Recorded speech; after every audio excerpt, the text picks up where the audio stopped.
Hello दोस्त, एक बहुत बुरी खबर आ रही है डियरनेस अलाउंस डीए के रिगार्डिंग। कह सकते हैं कि जो मिलना चाहिए सेंट्रल गवर्नमेंट और एम्प्लॉई और पेंशनर को जितना मिलना चाहिए वो भी काट के दिया जा रहा है। अब ये स्थिति आ गई है। पहले तो कैलकुलेशन में ही पिछले साल से कुछ नहीं बढ़ रहा था, 4% से 3% बढ़ना शुरू हुआ, अब तो 2% पे आ गए हैं भाई साहब। अर्थव्यवस्था तेज़ी से बढ़ रही है तो डीए घट रहा है। लोगों को महंगाई है या नहीं है वो तो मार्केट जाने के बाद ही पता चलता है कि पर्स में कितने का सामान आ सकता है मार्केट में ख़रीदने पे। पर्स में पैसे रखने का सामान पे सामान कितनी रखी जा रही है वो देखने वाली है। पर्स कहें तो लेडीज़ पर्स की बात करें, अगर गृहिणी कोई अगर मार्केट में जा सकती है, अगर उसमें पैसे भर के लाए और उतना ही सामान भी लेना हो तो आजकल मुश्किल हो रहा है। आलू चावल छोड़ दीजिए बाकी चीज़ों का, लेकिन फिर भी जितना मिलना चाहिए था उसमें भी 1% कटौती हो गया है। 1 जनवरी 2025 से लागू हो गया है। ऑफिशियल सर्कुलर की बात करेंगे, कोई इधर उधर की बात नहीं करेंगे, और ऑफिशियल कैलकुलेशन की भी बात करेंगे। हमने एक्सेल में जो कैलकुलेट कर रखा था वो आपके साथ पेश करेंगे। जो सरकारी कर्मचारी पूरी तरह से डियरनेस अलाउंस पे ही डिपेंडेंट होता है फ्यूचर की बढ़ोतरी के मामले में, ये दो ही चीज़ है, एक तो डीए और एक इंक्रीमेंट। अगर इंक्रीमेंट मिल गई तो कुछ पैसे बढ़ गए, डीए बढ़ गए तो कुछ पैसे बढ़ गए। यही होता है। प्राइवेट जैसा तो इंसेंटिव मिलता नहीं है कि इस साल आपकी बेसिक 50,000 है तो अगली साल 75,000 होने वाली है। ऐसा नहीं होता गवर्नमेंट सेक्टर में। हालांकि गवर्नमेंट सेक्टर में सिक्योरिटी अच्छी है, बहुत सारी बेनिफिट भी ठीक रहता है, लेकिन कुल मिला के बढ़ना तो उसी स्पीड से है जिसको बोल सकते हैं कछुए के चाल से। कछुए के चाल से आगे बढ़ सकते हैं, अच्छा कोई दिक्कत नहीं है, लेकिन जो मिलनी चाहिए वो तो मिलना चाहिए। चलिए देखते हैं एक एक करके क्या स्थिति है।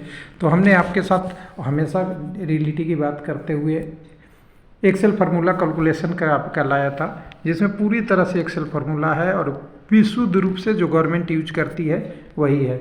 जनवरी 2024 से लेके जो डाटा बढ़ा था उसी डाटा को बात करते जा रहे हैं। डाटा बढ़ते हुए जो दिसंबर 24 तक जो आया है 143.5 CPI IW 2016 के अनुसार से कैलकुलेशन हुआ है।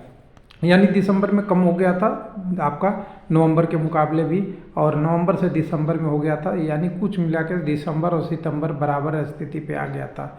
उस कैलकुलेशन को हमने सारा फार्मूला पे डाल के निकाला तो हमें जो डीए मिल रहा था वो मिल रहा था 55.99, यानी 56% मिलना तो तय था, क्योंकि गवर्नमेंट को 3% इंक्रीज करना चाहिए था। पहले 4 हो रहा था, पिछले क्वार्टर में इनको जून से 3% मिला था, और इस बार जनवरी 25 में तो 2% हो गई, और जबकि बन रहा है 56% जो डाटा है उसके हिसाब से।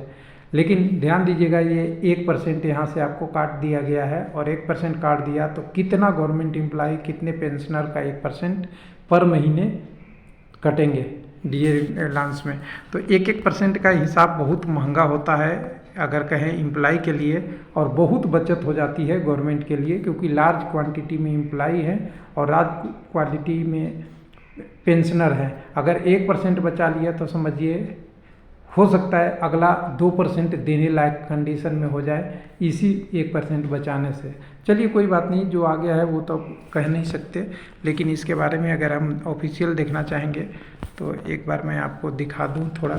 कुछ लोगों को लगेगा शेयर हो रहा है कि नहीं है, सही है, गलत नहीं है, तो यहाँ पे आप देख लीजिएगा। आज क्या है 2 अप्रैल 2025, बहुत डिले में आता है। जनवरी से मिलने वाला डिसीजन अप्रैल में हुआ है, ध्यान रखिएगा।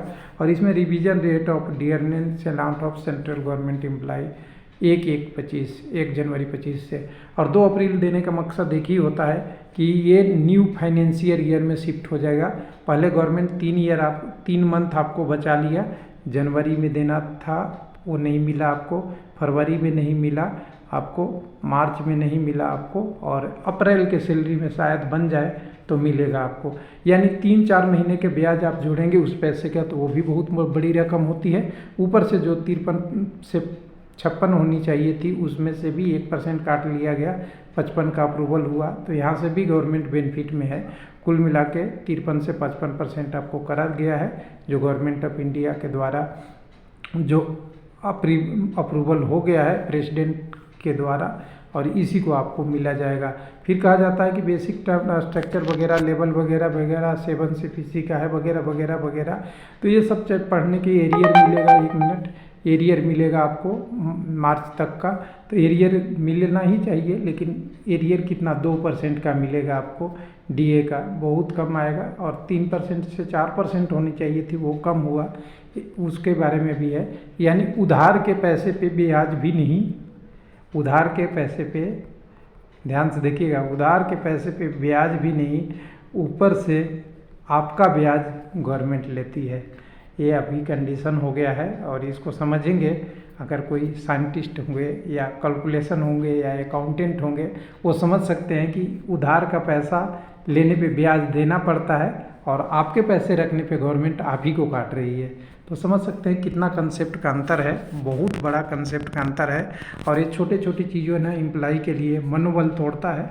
और हो सकता है गवर्नमेंट कभी खुशखबरी देती है, कभी झटका भी देती है। तो ये तरीके का ये झटका है, या कह सकते हैं सेटबैक है। थैंक यू, धन्यवाद।